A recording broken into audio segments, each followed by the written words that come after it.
Hello, this is Mama Jess, Rite of Passage number 5.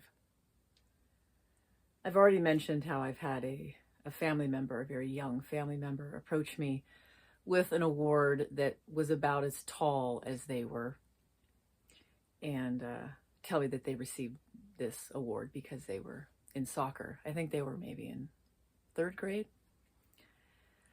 It was bigger than my UC Santa Cruz MVP water polo award. And that's when I knew something was gravely wrong. Of course, I've shared when I was a junior lifeguard instructor with Santa Cruz City beaches, there was that similar spirit. It really is like a philosophy, a coddling philosophy, that you don't want anyone to feel bad. You don't want anyone to feel like they've missed out. And I don't think there could be a greater setup, a greater philosophy that sets up a human being for disillusionment in life than the participation award. For the belief that we all need to be able to feel like winners. Because one of the biggest rites of passage that you must pass through to become a wise, socially adjusted elder is that you have to know how to lose well. You have to know how to miss out. You have to know how to be very disappointed. You need to know how to miss out on dreams that you hoped for and prayers that you had prayed. And you can't believe when you're young and you're trained with like Burger King commercials that it's your way right away. And all the other propaganda we're given about how you're just going to get everything you want. You know, it's just a massive setup to be royally depressed for the rest of your life. So the message is that this coddling community of parents who can't stand feeling like their child is sad and missing out on something, they're creating what I believe is kind of this big, massive mental illness movement. Because you have to learn how to grieve losses.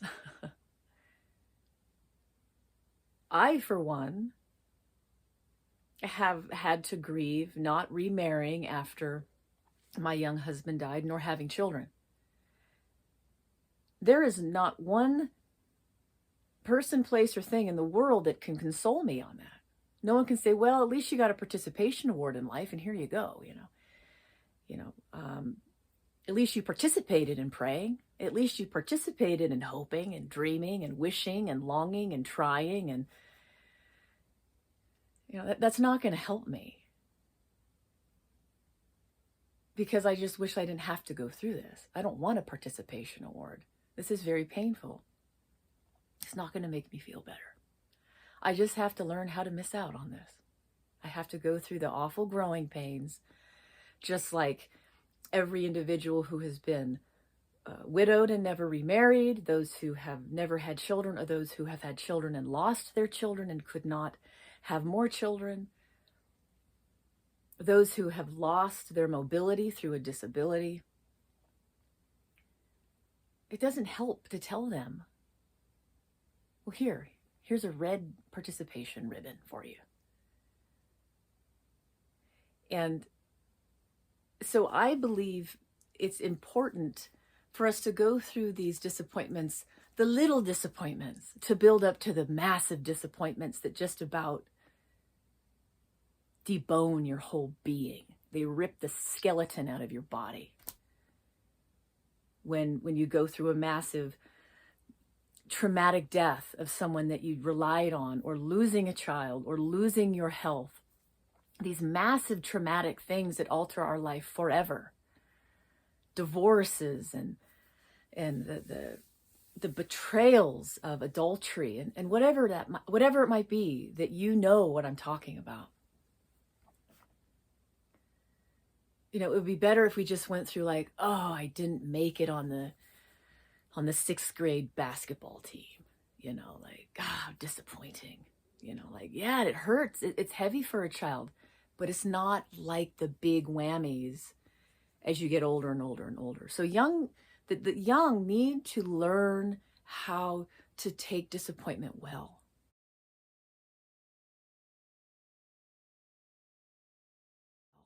To lose well, to miss out, to understand that we are not all made the same. Not all kids have the same capacities, whether physical, intellectual.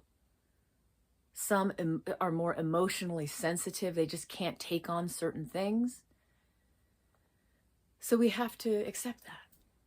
It's really more about acceptance than it is about pounding the world and people, places, and things to conform to your expectation that you should always feel like you are a part of something, and that you should never miss out. No, you will miss out. You are going to miss out, and you need to be trained to learn how to miss out well, rather than collapse into despair. And that's what I see happening with young people.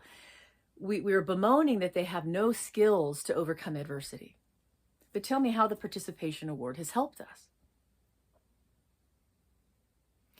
If a child did not do well on a sport team, they shouldn't receive a participation award.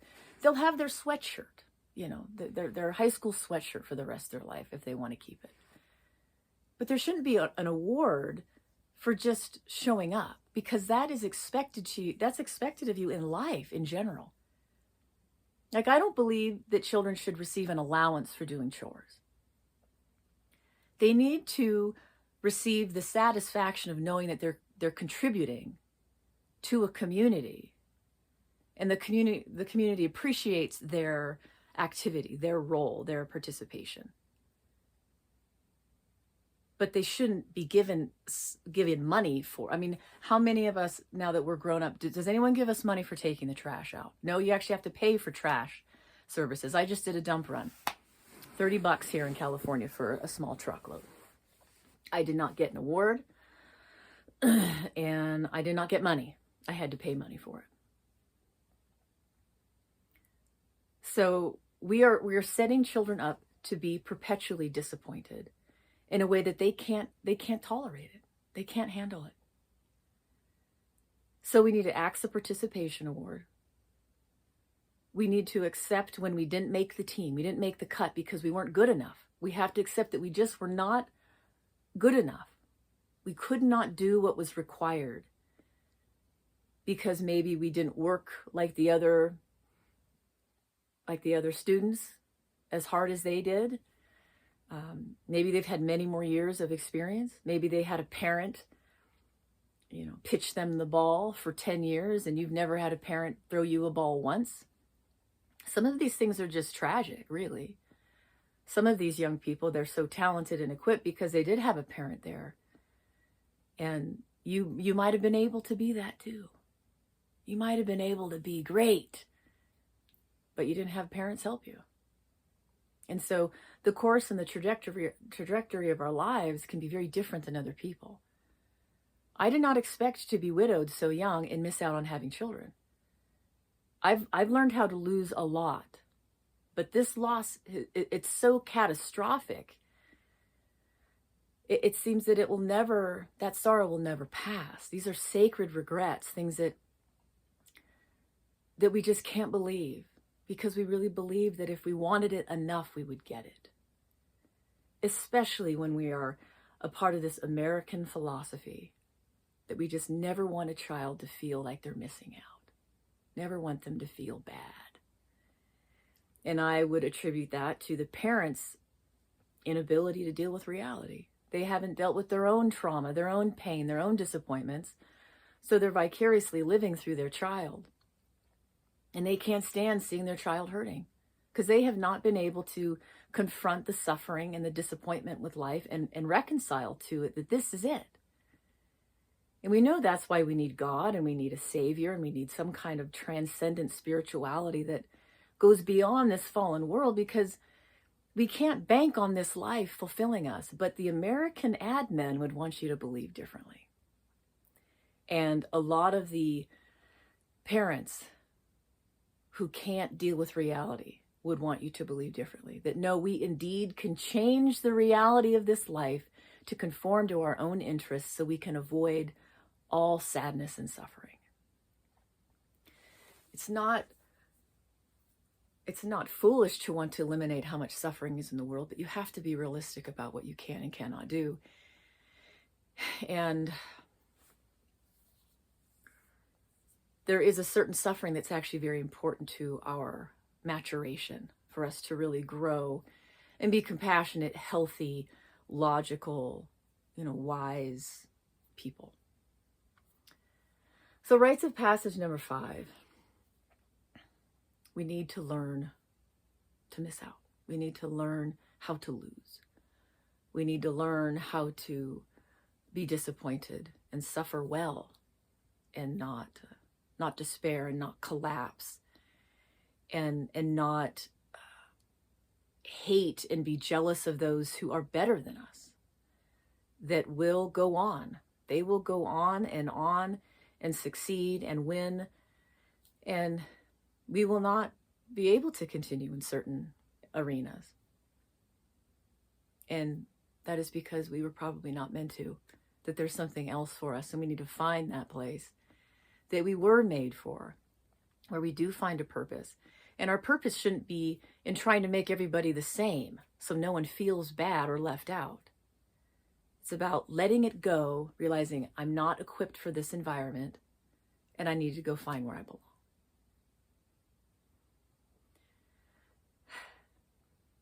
And there's a lot I want to talk about on this. I'll have a whole entire other video, but a lot of people think that the best life is to be number one. It's to be the best looking guy and girl. It's to be the most fit. It's to go off to the big Ivy League schools. It's to have the best married families and go to church. And we always think, well, you're privileged and you have all these things, so your life is better than ours. And that really is the greatest lie that is promoted in this world. To think, well, you're privileged. Does anybody really know what it's like to be in the shoes of another person? Even if their shoes are like super expensive, fancy penny loafers of the Ivy League, who wears a jacket, a fancy jacket with this insignia on it of their school. We don't know. But what I know from life experience, and I'm sure many of you know who are listening, we have been around the best looking people. We've been around the most intelligent. We've been around the most talented. And what have we found in their lives? All kinds of problems, all kinds of disappointments, all kinds of trouble, never feeling like enough. Maybe they wish they could have done more. Or if they're the most good looking, now they're afraid to lose their looks and they have a whole nother world of insecurity they have to deal with. Or they believe their worth is in how much money they make. I mean, it's so easy to assume we know what it is to be privileged according to our definition of privilege. But I've been around enough famous people to know that most of them, I want nothing to do with them. Living here in California, I have experienced being around some people who have been both famous and have tracked with famous people in the Hollywood scene. And there is not a greater population of people that I don't want to be around than that group of people. But everyone looks at them and says they're privileged, they're amazing. Oh, we wish we could have what they have and we all need to be equal. No, you don't want to be equal to these people. That would actually be a downgrade of character, a downgrade of having healthy relationships and not having some vice. So even be careful of what you really want to participate in. Maybe sometimes it's good to lose out and get out of certain environments that are just no good. I had a friend that she was such an incredible soccer player and she got a full ride to Stanford.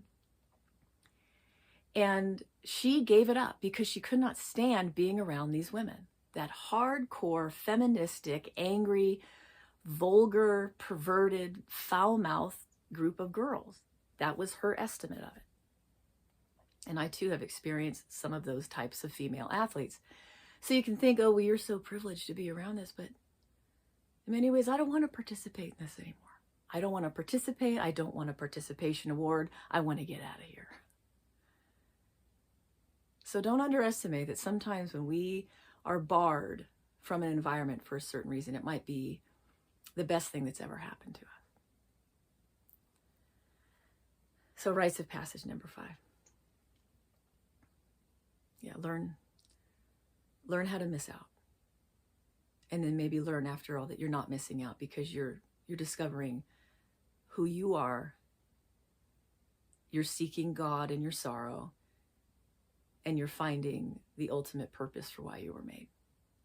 And it wasn't to participate in all these other activities that you might have thought because you were told that this was the privileged life. So get on with the business of finding out who God is and who you are and what you're really made for, rather than forcing yourself into environments that you were never meant to be. All right. I'll talk with you soon. Thank you for your time.